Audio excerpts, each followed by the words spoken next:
Compare to मी।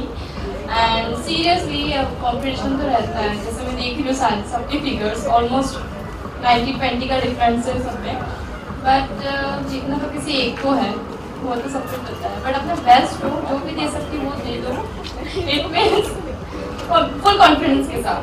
तो let's see result, all the best for all. Actually मैं भी कभी छोटा था, और जितने भी स्ट्रगलर और जितने भी ऐसे इवेंट्स होते हैं, मैं एंटरटेनमेंट इंडस्ट्री में हूँ, मैं 90% मूवी सीरियल एवॉर्ड का काम करता हूँ। तो एक सीढ़ी है मूवी में और सीरियल और एल्बम और एवॉर्ड्स और मॉडलिंग में आने की इस तरीके से।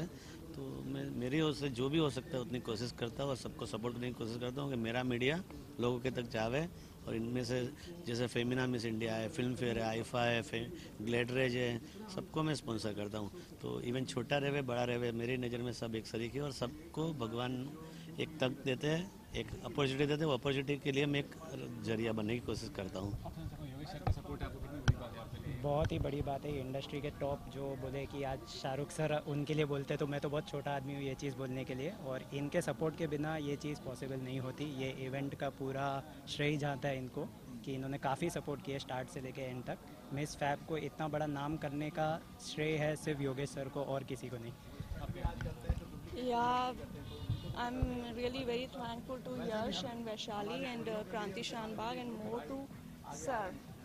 तो जैसे कि अभी मैं इनकी स्पीच को सुना, मुझे एक्चुअल में इट्स वेरी टची कि जो यंगस्टर्स हैं उनको कोई प्लेटफॉर्म चाहिए, और यहाँ ये फिल्म इंडस्ट्री में मुंबई में कोई इतनी आसानी से आपको प्लेटफॉर्म देता नहीं है।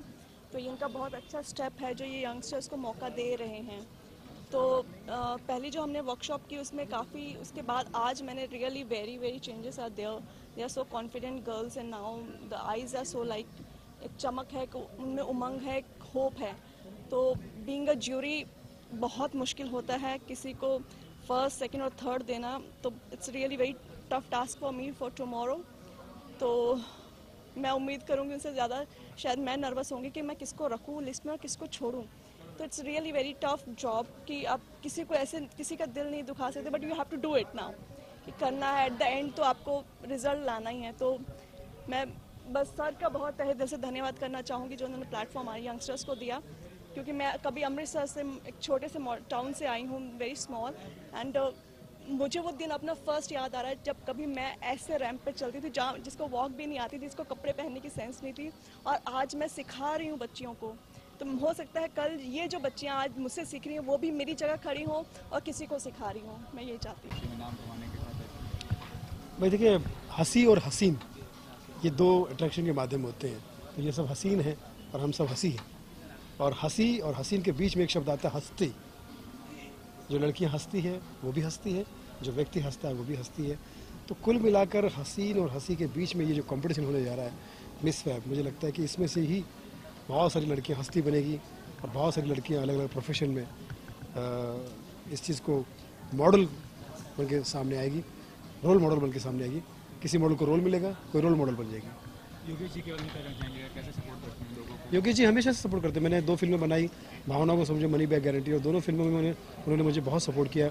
आने वाले भी प्रोजेक्ट में भी मैं उनके साथ में जुड़ा हूँ और मेरी बहुत सारी फिल्मों को सपोर्ट करते हैं। मुझे लगता है कि यार योगेश जी का सरनेम वाकई लाखों में एक है, लखानी जो है सरनेम वाकई लाखों में एक है, और वो क्या है, योगेश क्या है, हम गेस नहीं कर सकते। इतना कमाल के इंसान है, उनके साथ जो भी जुड़ जाता है उनका फ्यूचर ब्राइट ही होता है। आने वाले प्रोजेक्ट आने कुछ करें क्या? कौन से आने वाले प्रोजेक्ट के बारे में मेरी फिल्म आ रही है, मराठी फिल्म आ रही है फैमिली 420, जो उपासना सिंह, मैं, असरानी जी कर रहे हैं, मराठी और हिंदी दोनों में आ रही है। फिर राजपाल यादव के साथ मेरे आ रही है तुक्का फिट। फिर अभी अतरंगी फिल्म आ रही है जिसमें मैं और हेमंत पांडे कॉमेडियन है, और टेंशन मत ले यार आ रही है, ये उपासना सिंह है, ओमपुरी जी है उसमें। तो बहुत सारी फिल्में आ रही हैं। ग्लैमर एक इंग्लिश नाम है। जितने भी यहाँ अच्छे कलाकार जो सीख के अच्छे गुरुओं से तालीम लेके आए हैं, चाहे वो एक्टर हीरो हो, चाहे डायरेक्टर हो, चाहे मेरे जैसे कोई म्यूजिक डायरेक्टर हो, तो जो अच्छे गुरुओं से तालीम ली है उनके लिए तो ये बहुत बड़ी इंडस्ट्री है। और लोग सिर्फ किसी के वसीले से या किसी की सिफारिश से आते हैं तो बहुत कम दिन ही चलते हैं, बाद में निकल जाते हैं। और इंडस्ट्री मैं समझता हूँ कि एज ए म्यूजिक डायरेक्टर मैंने इंडस्ट्री को 30 साल दिए, मेरे परिवार ने तो मतलब 1935 से लेके यानी 81 साल दिए हैं। और फिल्म लाइन में एज ए संगीतकार मेरी 4th जनरेशन है, मेरा पोता भी संगीतकार है। तो जो हमने देखा कि जितने भी ईमानदारी से अपने काम को इबादत की तरह, पूजा की तरह जिसने भी इस लाइन में अपने आप को लाए हैं, काम किया है, तो उनका सूरज, उनका नाम आज भी सूरज की तरह चमक रहा है। तो मेरा यही कहना है कि जितने अभी जो बच्चियों को मैंने देखा, जो टैलेंट देखा, उम्मीद ज़रूर रखो आगे बढ़ने की, मगर उसका एक दायरा, उसकी जो चलन है वहाँ तक पहुँचने का, वो प्रॉपर गाइडनेस होनी चाहिए, प्रॉपर गाइडलाइन होनी चाहिए। मैं समझता हूँ कि दुनिया में सबसे प्यारी और सुंदर और ईमानदार लाइन फिल्म लाइन से बड़ी कोई लाइन नहीं है। अब इसको चाहे आप ग्लैमर लाइन कह दो या क्रिएटिव लाइन कह दो या एक मेहनत करने वालों की लाइन कह दीजिए। सर ये पूछना चाहूँगा कि चैलेंज क्या फेस करना पड़ता है जब आगे आप बढ़ते हैं, मौका ढूंढते हैं? चैलेंज तो देखिए क्या होता है कि इसमें हर डिपार्टमेंट का अलग अलग चैलेंज है। म्यूज़िक में अगर आते हैं तो उसका अलग है, एक्टिंग में आते हैं तो उसका अलग है, डायरेक्शन में है उसका अलग है। मगर मैं समझता हूँ कि एक अच्छे आर्टिस्ट को सबसे पहले तो जिस लाइन में, जिस फील्ड में जाना हो, उसी फील्ड की मालूमात रखनी चाहिए। उसके अलावा जैसे अगर उसको सिंगर बनना है तो उसको सिंगिंग की मालूमात रखनी चाहिए, अगर उसको डायरेक्शन में जाना है तो डायरेक्शन की मालूमात रखनी चाहिए।